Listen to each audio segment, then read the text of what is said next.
My girlfriend has a boy best friend who is her ride or die, but I can't help but feel like she's been riding him in a different way because of how easily she postponed our anniversary trip for a spontaneous concert invite with him.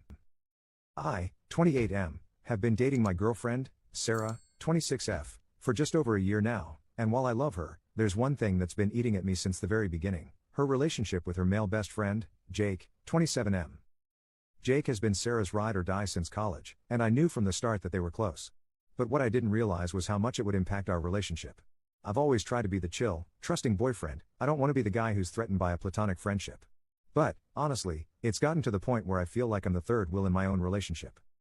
Jake and Sarah are practically inseparable. They hang out multiple times a week, dinners, movie nights, spontaneous late-night drives, and I'm usually not even invited. If I try to join, it's awkward, like I'm crashing their private joke-filled world that I'm not a part of. It stings, but I tried to let it go for the sake of keeping the peace. But then things started to cross a line. Jake texts her constantly, even when we're together on dates. It's not just casual stuff, either. He calls her babe and sweetheart, and when I brought this up to Sarah, she laughed and said it was just their thing and that it didn't mean anything. Apparently, they've been calling each other that for years. But to me, it feels like there's more to it. Who calls their best friend babe when they're in a relationship? Then there was the night I stayed over at her place and woke up at 2 a.m. to find Sarah on FaceTime with Jake. She was giggling like a schoolgirl, whispering so she wouldn't wake me. When I asked her about it the next morning, she brushed it off, saying Jake needed someone to talk to. But what about me? Am I just here as background noise while she stays emotionally tethered to this guy? The final straw came last weekend. Sarah and I had been planning a special weekend getaway for our 1-year anniversary, something we'd been looking forward to for months. But, out of nowhere, Jake invites her to a concert the same weekend. Sarah asked me if we could postpone our anniversary trip so she could go with Jake instead because it's a band they both absolutely love. I was floored. Our anniversary, something we'd been planning for months, could just be rescheduled for Jake? It was like I didn't even matter. I told her that this was too much and asked her to set some clear boundaries with Jake, like no more pet names, no more hanging out one-on-one all the time, and definitely no more prioritizing him over our relationship. She blew up at me, calling me controlling and insecure. She even said, "You knew Jake was part of my life when we started dating. Why are you trying to change me now?" Things got worse when Jake apparently told her that I was being toxic and trying to manipulate her. Sarah is siding with him, saying I'm overreacting and that nothing has ever happened between them. She's now furious with me for giving her an ultimatum when all I really asked for were some boundaries that would make me feel like I'm her boyfriend, not just a side character in her life with Jake. Now, Sarah's giving me the silent treatment, and I'm starting to feel like I've somehow become the villain in my own relationship. Am I losing my mind here? I'm not asking her to drop Jake completely, just to prioritize us and respect our relationship. But maybe I've been unreasonable. So, Reddit, am I a jerk for asking my girlfriend to set boundaries with her male best friend, or is this friendship way too close for comfort? Commenter, do everyone a favor and end this thing now. You will be doing Sarah a favor, she can have Jake. You will be doing Jake a favor, he can have Sarah. Most of all though, you will be doing yourself a huge favor because you can find someone who sees you as her ride or die and someone who is actually loyal to you because, after all, loyalty is the single most important factor in friendship, not being nice or liking the same things. Sarah does not believe she needs to be loyal to you. You know how I know? We can only truly know what we believe, versus what we think we believe, by watching how we act. He actions speak volumes. Commenter 2. Bro, she's in love with Jake, leave her. Hashtag holy fudging airball. Update 1. Hey Reddit, I'm back with an update, and let me just say, it didn't turn out how I expected at all. I first want to thank you all for the amazing support you all have given me. After reading over the comments and talking to some of you guys, I had made up my mind. I was done being second place in my own relationship, and I was ready to walk away. But what happened next surprised me. Saturday night Sarah came over to talk. I was prepared to have the breakup conversation, but before I could get a word in, she told me something unexpected. She had canceled the concert plans with Jake. She said that after our last conversation, she realized how serious I was, and it made her think about everything. She told me she had been selfish, that she had been taking our relationship for granted. She said she'd told Jake she couldn't go to the concert, and instead, she wanted to spend the weekend with me, no distractions, no third wheels, just us. I was honestly shocked. Part of me didn't believe it. For months, I had been asking her to set boundaries with Jake, and suddenly, she was doing it? It felt surreal, like a last-minute effort to save something that was already broken. But she seemed sincere. She apologized, not just for the concert situation, but for all the time she had ignored my feelings, dismissed my concerns, and prioritized Jake over us. She admitted she had been blind to how much it hurt me and said she didn't want to lose me. It was emotional. She was crying, and I could see how much it scared her that I was about to walk away. For the first time in a long time, it felt like she was choosing me. But here's the thing, as much as I appreciated her apology, it didn't magically fix everything. I told her that while canceling the concert was a good step, it didn't erase all the hurt. I still felt like I had been competing with Jake for too long, and trust once broken is hard to rebuild. We ended up spending the weekend together as planned. We didn't go on the big anniversary trip, but we stayed in, cooked together, and had long conversations about everything: our relationship, Jake, the future. It was a roller coaster of emotions. There were moments where I felt like maybe we could make this work, but also moments where the damage felt too deep to repair. By today, I was emotionally drained. Sarah seemed to think things were heading in the right direction, but I still wasn't sure. I needed space to think. So, I told her we should take a break, give each other some time to reflect and see if this relationship was something we both wanted to fight for. She didn't take it well. She cried again, begged me not to go, said she'd prove to me that she was serious about changing. But I needed to be alone, to clear my head without the constant push and pull of emotions. So, I left. I haven't spoken to her since. We agreed to give it a couple of weeks before we decide anything, but to be honest, I'm still leaning toward ending things for good. Could she really have set boundaries with Jake after everything? I find this hard to believe after months of me begging. I feel like I've already checked out of the relationship, and while her efforts are appreciated, I can't shake the feeling that it's too little, too late.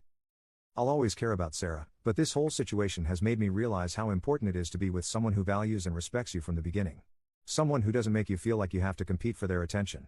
You all think she might have cheated on me with Jake, so Reddit I asked, should I give her another chance or should I go through with the breakup? Commenter 1. Sounds like she found your Reddit to me. Commenter 2. Either that or Jake the Snake made a move on her when he felt he had convinced her that Op is toxic. Commenter 3. She's currently smashing with Jake. Update 2, 8 months later. Honestly, I didn't plan on ever coming back to this. After everything happened, I kind of just wanted to forget about it. Plus, Sarah eventually found the post, so I stayed quiet.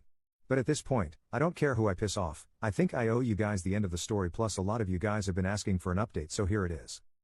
So, after my last post, we decided to go on a break. We had no contact for 2 weeks, and those 2 weeks messed with my head more than I expected. I didn't know what she was doing, who she was talking to, or where things stood. Eventually, I reached out and told her I wanted to break up. I thought I was ready. She broke down. Cried. Begged. Told me she'd cut Jake off for good. Said she'd block him, delete him, whatever it took. She told me she couldn't imagine her life without me and just wanted one more chance. And like an idiot, I gave it to her. Because I still loved her. This was the second person in my life I could say I truly loved. I didn't want to start over with someone new when I'd known her for so long. She wasn't just my partner, she was my best friend. I didn't want to lose what we had. At first, things were okay. She was more present, we spent more time together, and she tried harder. But I wasn't the same. I had this weird feeling in my gut that I couldn't trust her, even if I pretended to. I just couldn't forget everything that happened.